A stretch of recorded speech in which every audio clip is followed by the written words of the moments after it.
Recording start हो जाए ना बाद में।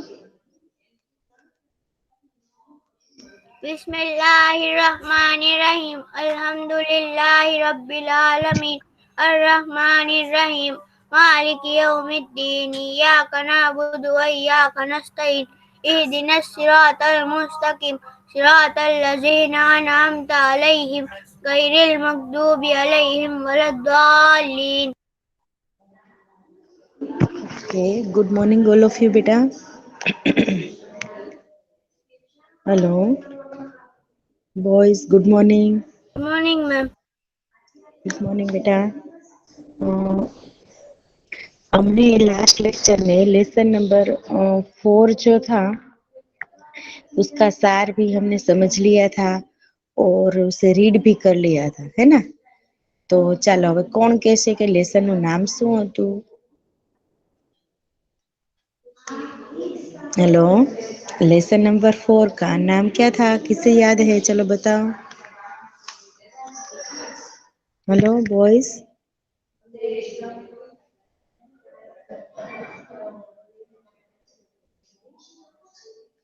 हेलो, किसी को याद नहीं है? Yes,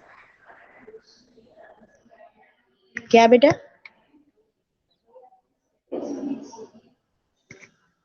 hello, yes ma'am. क्या नाम था? किसे याद है? चलो। सुभाषिता। वो तो संस्कृत में है बेटा।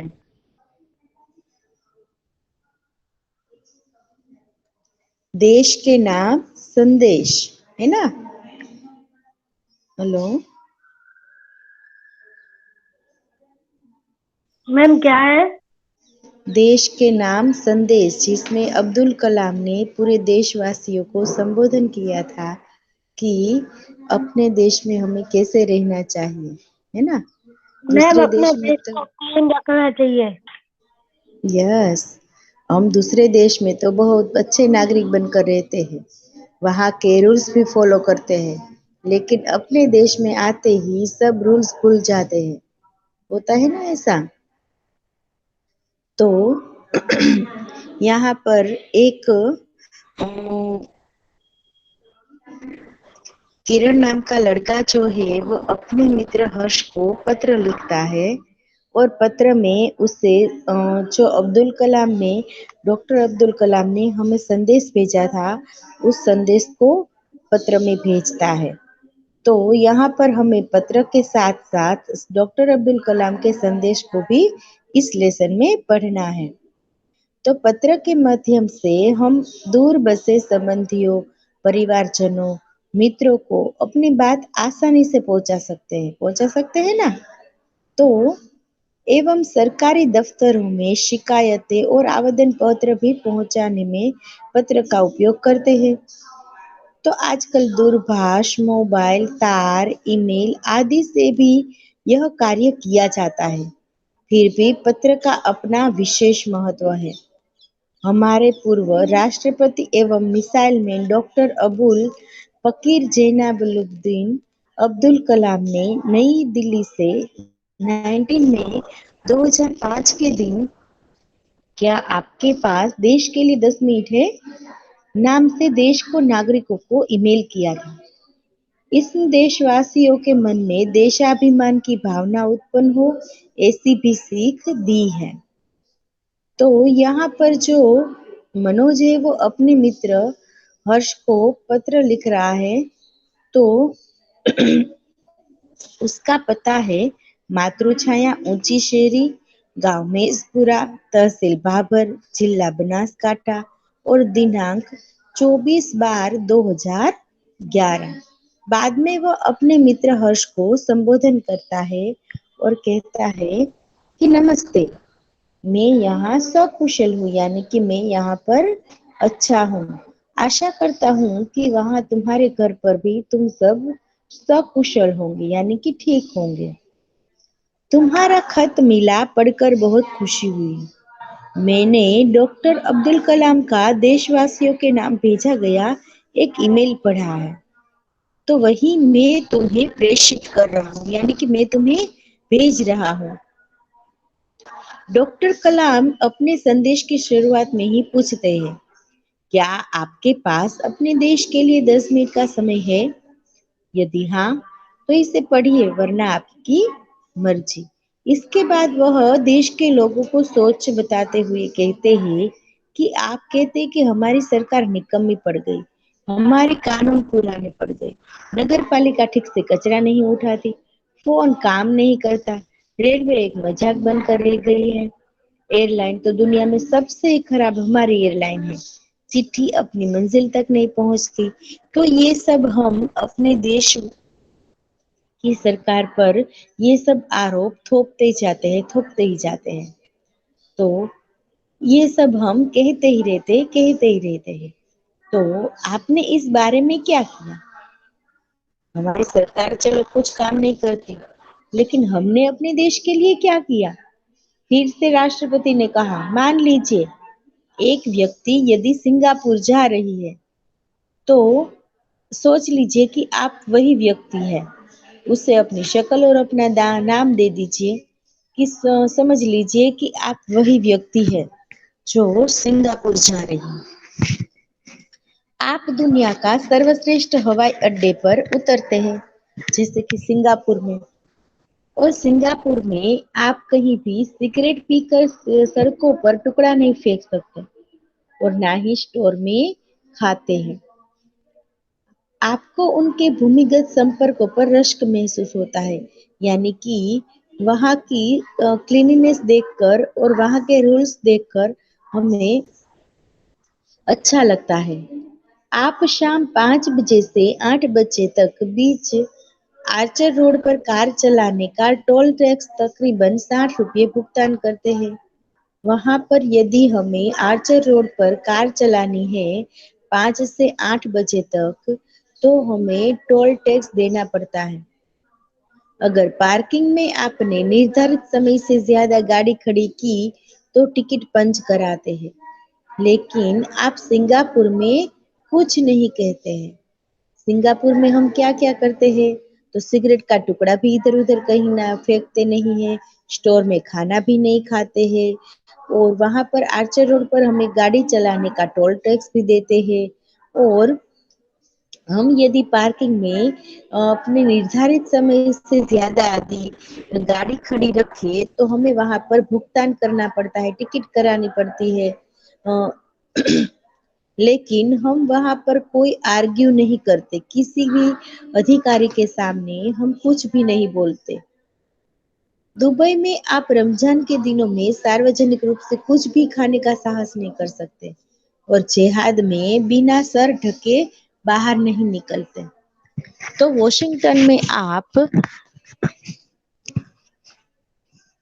55 मील प्रति घंटा से ऊपर गाड़ी चलाने की हिम्मत भी नहीं करते, कि वहां पर हम स्पीड में गाड़ी भी नहीं चला सकते।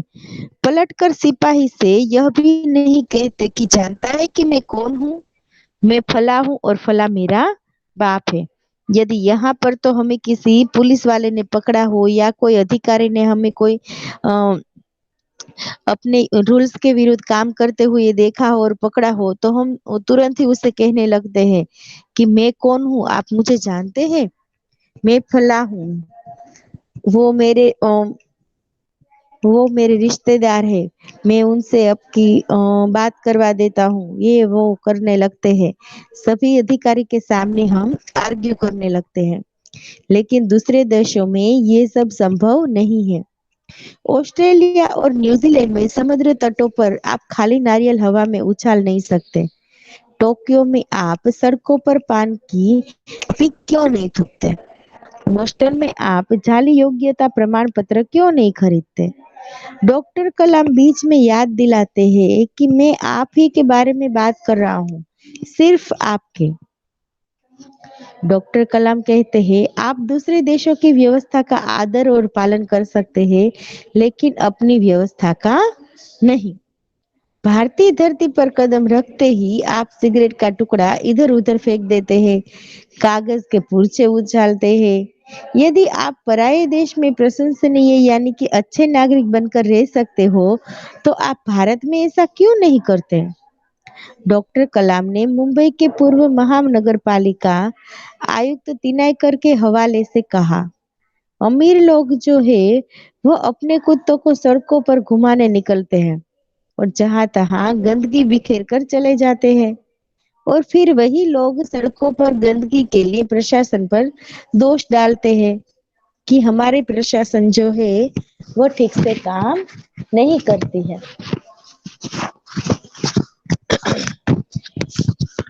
तो क्या वे उम्मीद करते हैं कि वे जब भी बाहर निकलेंगे तो एक अधिकारी झाड़ू लेकर उनके पीछे पीछे चले, और जब वे उनके कुत्ते को हाजत लगेगी तो एक कटोरा उसके पीछे लगाएगा? राष्ट्रपति ने मिसाल दी कि अमेरिका और जापान में कुत्ते के मालिक को उसकी छोड़ी हुई गंदगी साफ करनी पड़ती है। फिर शासन व्यवस्था के बारे में डॉक्टर कलाम ने कहा कि हम सरकार चुनने के लिए वोट डालने जाते हैं और सारी जिम्मेदारी जो है वो वहीं पर छोड़कर आ जाते हैं, उलट आते हैं, यानी कि छोड़कर आ जाते हैं। हम आराम से बैठकर सोचते हैं कि अब हमारे नाज नखरे वो उठाए, और हम सोचते हैं कि हमारा हर काम सरकार करेगी, और हम फर्श पर पड़ा हुआ रद्दी कागज उठाकर उसे कूड़ेदान में डालने की जहमत तक नहीं उठाएंगे। तो रेलवे हमारे लिए साफ सुथरे बाथरूम देंगी और हम उन्हें ठीक से इस्तेमाल करना भी नहीं सीखेंगे। तो डॉक्टर कलाम ने कहा कि समाज की ज्वलंत समस्याओं पर भी हमारा ऐसा ही रवैया है। यदि हम ड्राइंग रूम में बैठकर दहेज के खिलाफ गला फाड़ते हैं और अपने घर में इसका उल्टा करते हैं, और बहाना देखिए, पूरी व्यवस्था ही खराब है। अगर यदि मैं अपने एक बेटे की शादी में दहेज नहीं लूंगा तो इनसे कौन सा बड़ा फर्क पड़ जाएगा? बड़े बड़े अधिकारी दूसरों को सलाह तो देते हैं कि दहेज लेना नहीं चाहिए, दहेज देना नहीं चाहिए, लेकिन जब उसकी बारी आ जाती है तब वो ये लेने से हिचकाते नहीं हैं, क्योंकि वो कहने लगते हैं कि यदि पूरा तंत्र ही खराब है तो एक मैं नहीं लूंगा तो इनसे क्या फर्क पड़ जाएगा।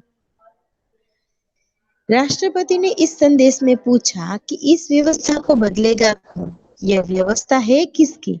आप आसानी से कह देंगे कि व्यवस्था में शामिल है हमारे पड़ोसी, आसपास के घर, अन्य शहर, समुदाय और सरकार, लेकिन हम कभी नहीं, कतई नहीं। जब कुछ अच्छा करने की बारी आती है तो हम अपने परिवार को सुरक्षित कवच में घेर लेते हैं और दूसरे देशों की ओर निहारते रहते हैं और इंतजार करते हैं कि वहीं से कोई मिस्टर क्लीन आएगा और अपने जादुई हाथों से चमत्कार करेगा। और ऐसा ही नहीं होता तो आप देश छोड़कर ही चल देंगे। डॉक्टर कलाम ने कहा कि हम अपने भय से भागकर अमेरिका चले जाएंगे। यहाँ की व्यवस्था ठीक नहीं है ऐसा सोचकर हम कहाँ पर चले जाएंगे? अमेरिका चले जाएंगे और उनके ही गौरव के गुणगान करेंगे। अमेरिका में तो ऐसा होता है, वैसा होता है, यहाँ ऐसा है, वहाँ ऐसा है, लेकिन कभी हम अपने देश की व्यवस्था को सुधारने की कोशिश नहीं करेंगे, व्यवस्था की प्रशंसा करेंगे, और जब न्यूयॉर्क असुरक्षित हो जाएंगे तो आप इंग्लैंड भाग जाएंगे। इंग्लैंड में बेरोजगारी होती तो खाड़ी चले जाएंगे, और जब खाड़ी में युद्ध छिड़ जाएगा तो आप मांग करेंगे कि भारत सरकार हमें बचाकर अपने घर वापस ले आए। तो हर कोई देश को गाली देने को तैयार है, पर व्यवस्था में सकारात्मक योगदान के बारे में कोई नहीं सोचता। क्या हमने अपनी आत्मा को पैसे के हाथों गिरवे रख दी है? डॉक्टर कलाम व्यवस्था में नागरिक के सकारात्मक योगदान के लिए देशवासियों को झकझोर देते हैं। श्रेष्ठ नागरिक बनने की शुरुआत करने की अपील करते हुए संदेश में कहा गया है कि अगर आप वाकई ही संदेश से सहमत हुए तो इस संदेश को आप और 10 अपने साथियों को ईमेल करें। परिवार के सभी बड़ों को मेरा प्रणाम, तुम्हारा मित्र किरण। तो ये किरण जो है उसने किसको पत्र लिखा था? हर्ष को, है ना। और हर्ष और किरण पत्र में क्या किरण जो है वह हर्ष को पत्र में क्या बता रहा था कि जो उसने डॉक्टर कलाम का ईमेल पढ़ा था, उसी ईमेल को वह इस पत्र में लिखकर भेजता है हर्ष को। तो ये हुआ हमारा लेसन नंबर 4, देश के नाम संदेश। बराबर है, सबको समझ में आया बेटा? किसी को कोई डाउट हो तो आप बोल सकते हैं। हेलो बॉयज, हेलो, समझ में आ गया? समझ में आ गया? Okay okay, very good. Yes. Yes बेटा। इसके बाद है अभ्यास के क्वेश्चन आंसर। तो अभ्यास के क्वेश्चन आंसर में है कि यह पत्र किसने किसको लिखा है। चलो, याद है किसी को?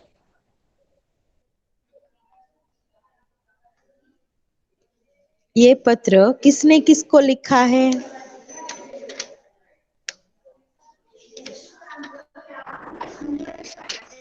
अभी मैंने नाम बताया था। किरण ने अपने मित्र हर्ष को पत्र लिखा था। किरण ने हर्ष को लिखा है। हाँ। उसके बाद है पत्र लिखने का पता क्या है? मित्र हर्ष को पत्र लिखा। ओके, चलो, पत्र लिखने वाले का पता क्या था? मातृछाया, ऊंची शेरी, गांव मेसपुरा, तहसील भापर। हाँ, उच्ची शेरी। ऊंची शेरी, यस। गाँव। जिला बनासकाठा। और डेट उसके नीचे उसने लिखी थी 24/12/2011। इसके बाद है कि पत्र में क्या वर्णन किया है? पत्र में देश के बारे में वर्णन किया है। देश के नागरिकों के अपने कर्तव्यों के प्रति जो लापरवाही दिखाते हैं, तो उसको यहाँ पर लिखा था। और सरकार के प्रति शिकायती रवैये का वर्णन किया गया था। ओके। इसके बाद है क्वेश्चन नंबर 4। पत्र के अंत में किरण ने हर्ष के परिवार। बेटा, किसका माइक अनम्यूट है? माइक बंद करने। माइक म्यूट कर दो। चलो, पत्र के अंत में किरण ने हर्ष के परिवारजनों को क्या कहा है? तो क्या कहा था उसने पत्र के अंत में? परिवारजनों को प्रणाम किया था। क्या कहा था? यस। उसके बाद है क्वेश्चन नंबर 2। प्रश्नों के मौखिक उत्तर दीजिए। तो हम दूसरे देशों में उनके कायदे कानून का पालन करते हैं, लेकिन अपने देश में क्यों नहीं? तो उसका आंसर है कि में अपने राष्ट्र के प्रति गर्व और सम्मान की पर्याप्त भावना नहीं है। तो हम अपने देश की व्यवस्था को उचित महत्व नहीं देते हैं, और हमारे यहाँ की शासन भी सख्ती से काम नहीं लेता है। तो दूसरे देश अपने देश की व्यवस्था को बनाए रखना चाहते हैं, वे उसमें गर्व महसूस करते हैं, और हम भी उनसे प्रभावित होते हैं। तो इसीलिए हम दूसरे देशों में उनके कायदे कानून का पालन करते हैं, लेकिन अपने देश में नहीं करते हैं। इसके बाद है क्वेश्चन नंबर 2। हमारे देश की स्वच्छता की जिम्मेदारी किसकी है? तो हमारे देश की स्वच्छता की जिम्मेदारी स्थानीय प्रशासन अर्थात ग्राम पंचायत, नगर पालिका और महानगर पालिका की होती है। हमारे देश के विकास में कौन कौन सी समस्याएं बाधक है? तो हमारे देशवासी अपने यहाँ के कायदे कानूनों का चुस्ती से पालन नहीं करते हैं। लोग हर खराबी के लिए सरकार को ही दोष देते हैं। वे अपने राष्ट्रीय कर्तव्य निभाने में रुचि नहीं लेते हैं।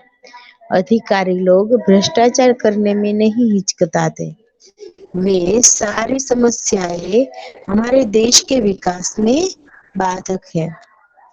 इसके बाद एक क्वेश्चन नंबर 4, देश के प्रति हमारा क्या फर्ज है? तो देश के प्रति फर्ज है कि हम अपने यहाँ के कायदे कानून का पालन करें और देश की व्यवस्था हम ऐसी बनाए कि जिन पर हमें गर्व हो, और हम सरकार और स्थानीय प्रशासन को उनके कार्य में सहयोग दे। हम ऐसा कोई भी काम न करें जिनसे हमारे देश की प्रतिष्ठा पर आ जाए।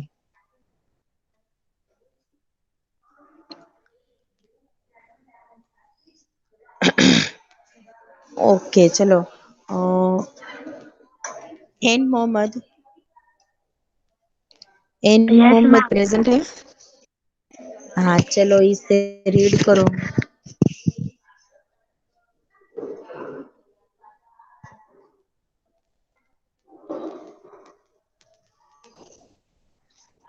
यहाँ पर नंबर हमें जो शब्द दी, क्वेश्चन 3,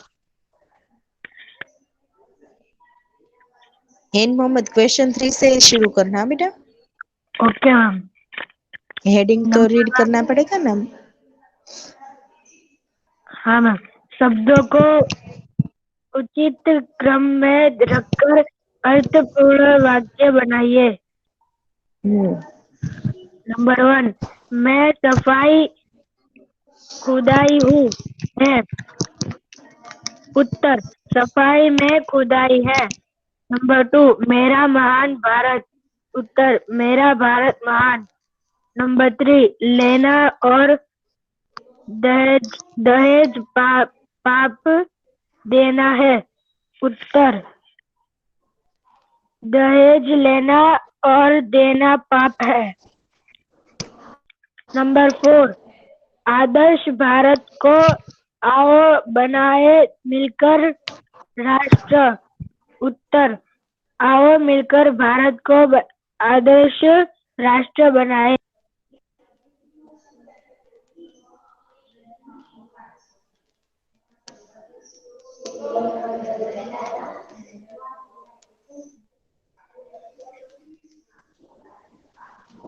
चलो अब रीड करें।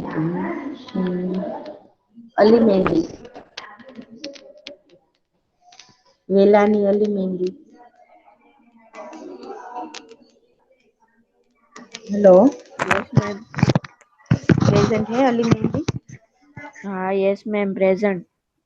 हाँ ओके, चलो ये क्वेश्चन आंसर रीड करो बेटा। ओके, डॉक्टर कलाम ने उस डॉक्टर मई में वो क्या है? ईमेल।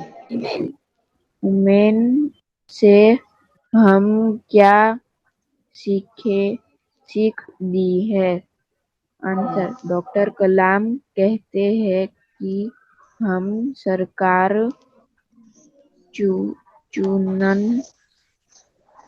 के लिए बनाने के लिए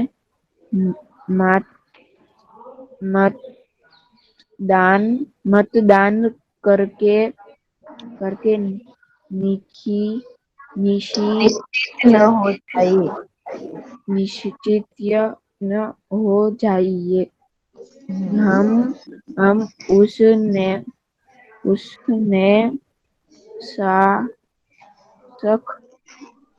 शक कि अभी हमारी सारी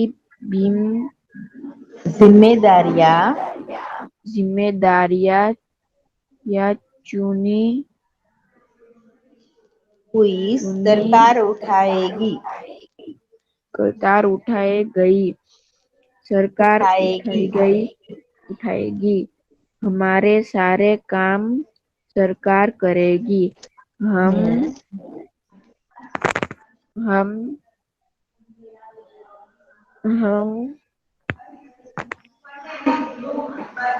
हमें रद्दी कागज कागज भी भी अ, कूड़ेदान में डालने की। कूड़ेदान में डालने के लिए तकलीफ नहीं उठानी है। तकलीफ नहीं उठानी है।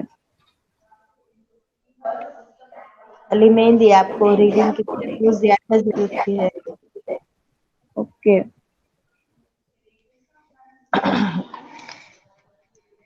सुफियान।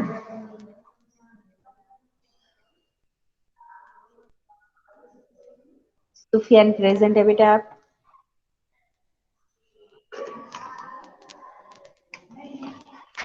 Sir, Yes. हाँ तो चलो रीड करो ये question answer.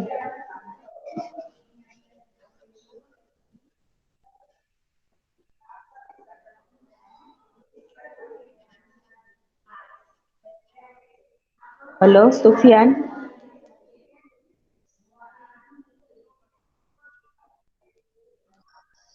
Sanraj. Hello Sanraj present है बेटा?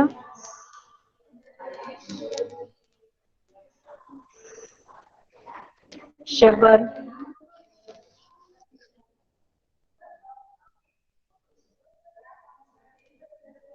हेलो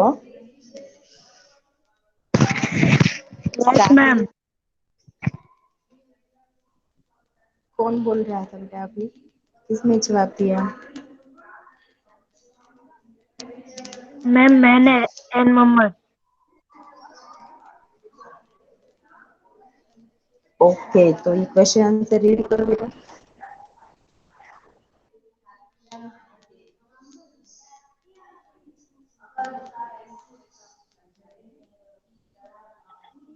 क्वेश्चन नंबर 1, निम्नलिखित प्रश्नों के उत्तर दीजिए। नंबर 1, डॉक्टर कलाम ने इसी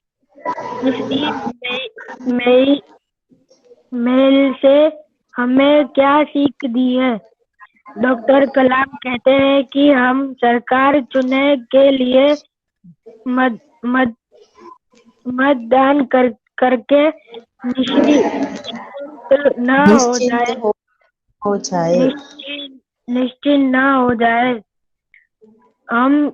हम ऐसा न सोचे कि अब हमारी सारी जिम्मेदारियां चुनी हुई सरकार उठाएगी। हमारे सारे काम सरकार करेगी। हमें रद्दी कागज भी कूड़ेदान में डालने की तकलीफ नहीं उठानी है। सामाजिक समस्याओं के बारे में भी हम अपना स्वाद ही देखते हैं। बाहर से दहेज का विरोध कर चुपके से दहेज के लेना बहुत ही गलत बात है। इस प्रकार इस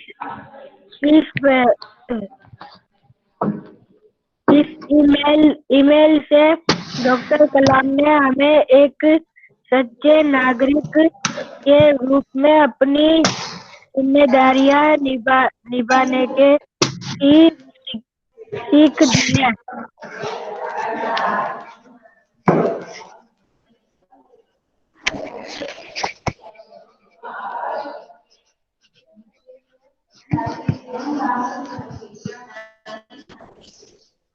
ओके चलो कंटिन्यू बेटा। Okay ma'am.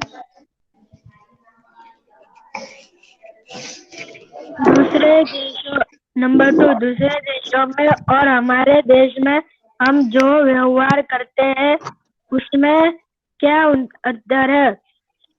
उत्तर, दूसरे देशों में जाकर हम इनकी स्वच्छता का आदर करते हैं और उसका पालन करते हैं, जबकि अपने देश में हम यहाँ की व्यवस्था व्यवस्था की अनदेखी करते हैं। दूसरे देशों में हम उनके स्वच्छता संबंधी नियमों का पालन करते हैं। गाड़ी उन देशों के नियमों के अनुसार चलाते हैं।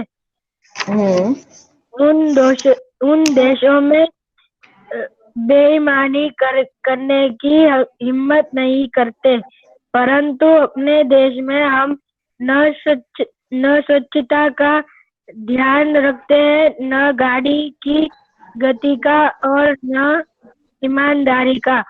इस प्रकार दूसरे देशों में और अपने देश में हम जो व्यवहार करते हैं उसमें बहुत अंतर है। मैं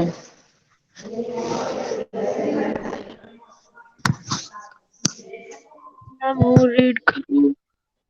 हाँ, ओके, चलो। क्वेश्चन नंबर 3, दूसरे देशों में लोग स्वच्छता के प्रति कैसे जागरूक है? जवाब, दूसरे देशों में लोग स्वच्छता को बहुत महत्व देते हैं। वे सड़कों पर थूकते नहीं, कांच कांच के टुकड़े यहाँ वहाँ न फेंक कर कूड़ेदान में डालते हैं। सिगरेट के टुकड़े सड़क पर नहीं फेंकते। कुत्तों के मालिक अपने कुत्तों को सड़क गंदी नहीं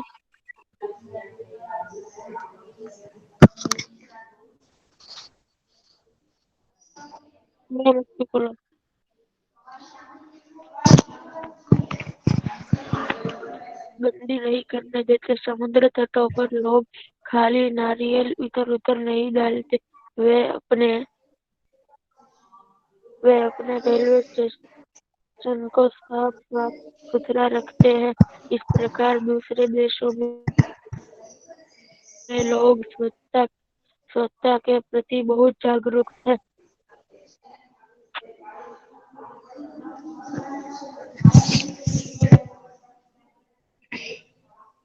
हेलो। नंबर 4 रीड करो। क्वेश्चन नंबर 4, अपने देश की व्यवस्था को हम कैसे सुधार सकते हैं? उत्तर, अपने देश की व्यवस्था को हम सुधारना है तो हमें स्वयं उसकी जिम्मेदारी लेना चाहिए। अपनी जिम्मेदारी है, हमें दूसरों पर नहीं डालनी चाहिए। अपने यहाँ की अव्यवस्था से हम भोग नहीं बल्कि बल्कि उस दुरुस्त करने में सरकार को सहयोग दे। इस तरह अपने सकारात्मक योगदान से ही हम अपने देश की व्यवस्था को सुधार सकते हैं। ओके, चलो। तो आज हमने इस लेसन के क्वेश्चन आंसर सब चीज सॉल्व कर लिए, बराबर है। तो अब थोड़े शॉर्ट क्वेश्चन आंसर है और एफ बी एमसीक्यूज